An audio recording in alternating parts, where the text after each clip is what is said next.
Bonsoir à tous, bienvenue dans le 22 minuit. Toute l'actu vue du Sud, voici les titres de ce journal. Jean-Marc Ayrault en visite à Montpellier. Le Premier ministre a participé aux assises de l'économie maritime. Il a notamment annoncé qu'Hélène Mandroux, la maire sortante de Montpellier, ne serait pas candidate à sa succession. Toujours pas d'issue au conflit qui oppose la CGT à la direction de la RTN. Conséquence, les transports en commun restent fortement perturbés à Marseille et la grève a été une nouvelle fois reconduite. Un camp de Rome à nouveau démantelé, toujours à Marseille. Les populations qui ont élu domicile sur le chantier de la L2 près de Frévalon n'ont pas attendu l'arrivée des forces de l'ordre pour quitter les lieux. Et puis à la Vérune, dans l'Hérault, un maire dit stop à la pub. Il a pris un arrêté municipal pour interdire les panneaux et affichages dans toute la commune.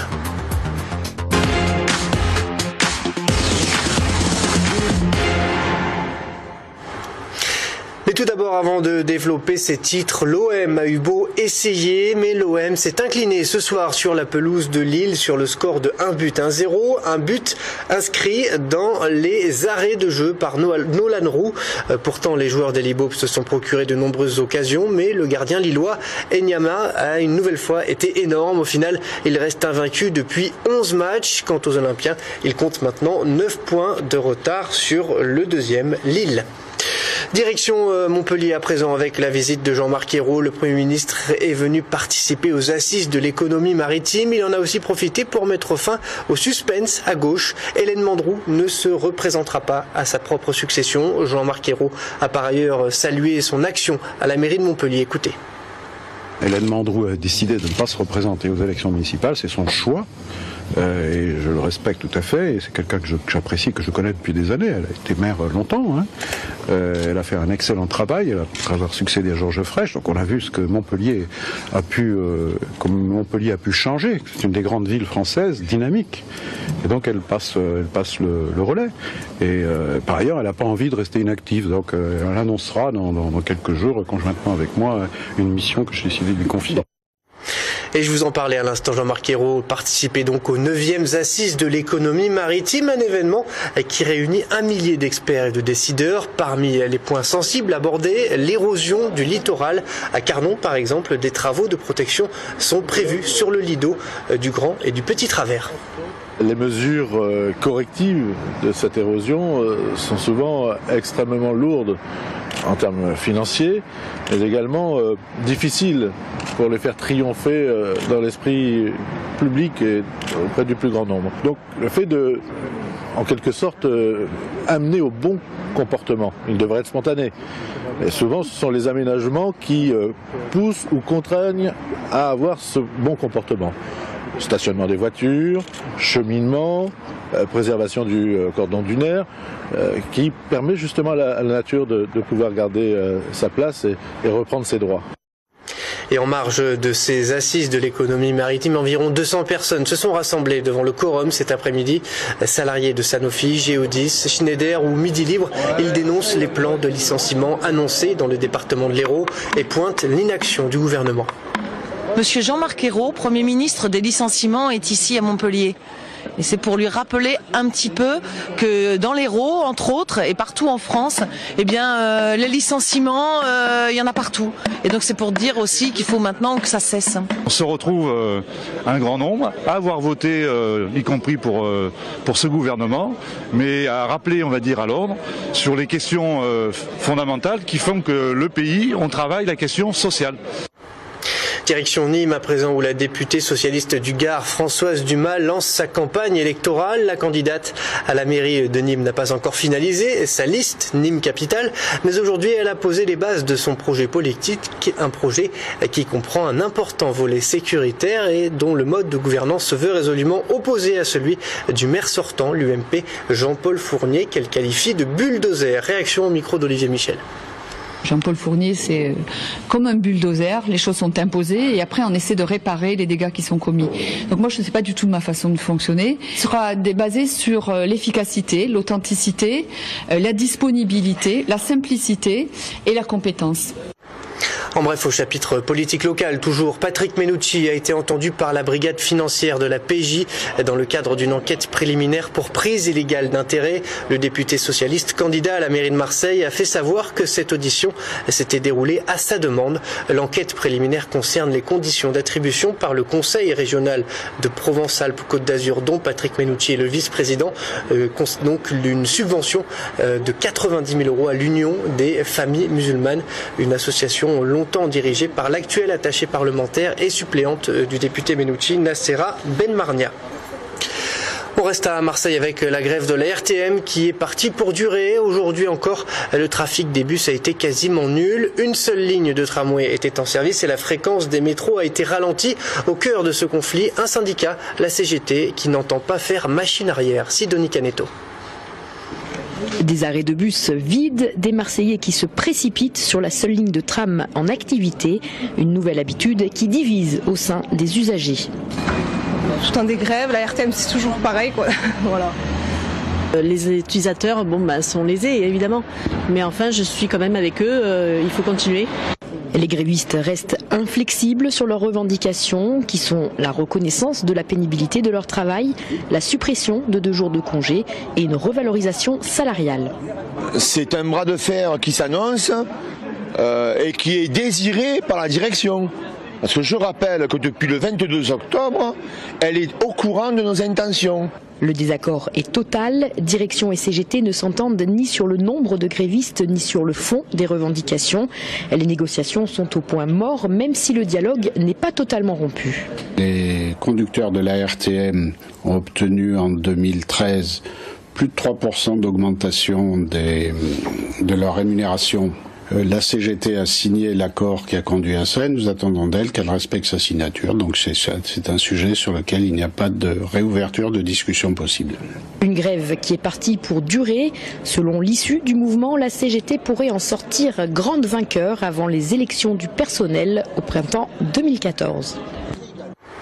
Et paradoxalement, alors que ce conflit s'embourbe, la direction de la RTM a annoncé le prolongement de l'opération Métro by Night, lancée pour l'année capitale européenne de la culture. Le métro jusqu'à 1h du matin, ça va donc continuer à Marseille en 2014. Si on voulait s'en tenir simplement à des aspects de rentabilité, évidemment, il y a beaucoup moins de monde la nuit que le jour dans le métro. Ceci dit, Marseille est une ville de quasiment 1 million d'habitants. Des transports ouverts jusqu'à 1h du matin, cela se fait dans toutes les grandes agglomérations. Et je crois que même si c'est un effort, Marseille se devait de s'aligner.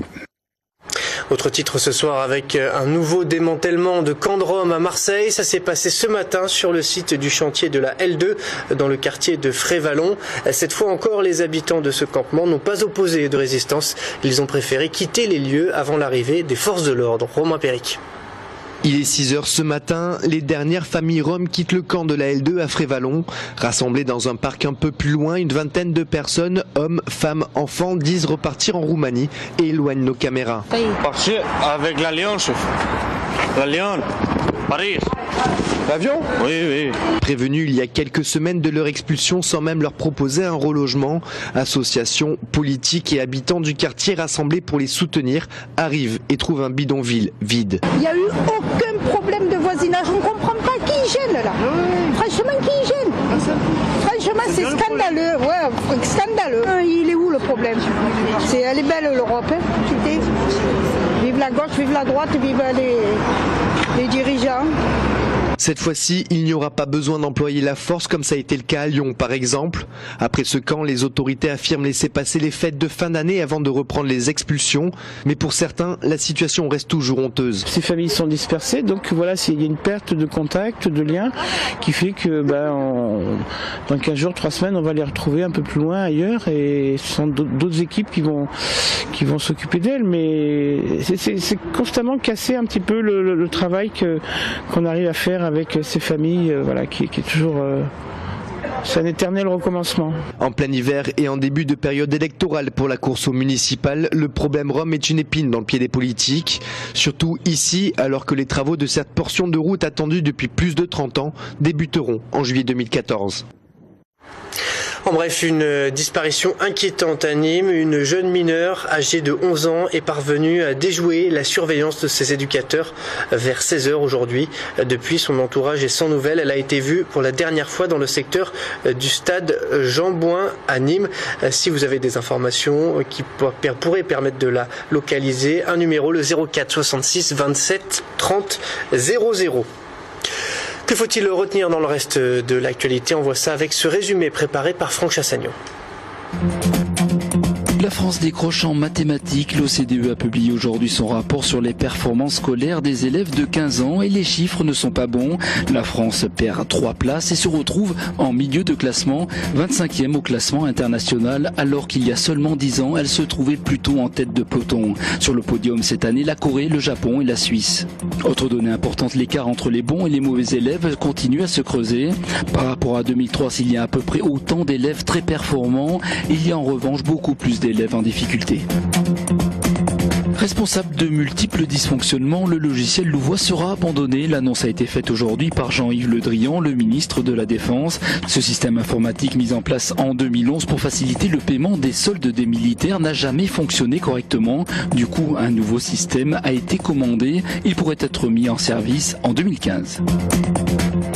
La fillette retrouvée morte à Berck-sur-Mer est une enfant fantôme.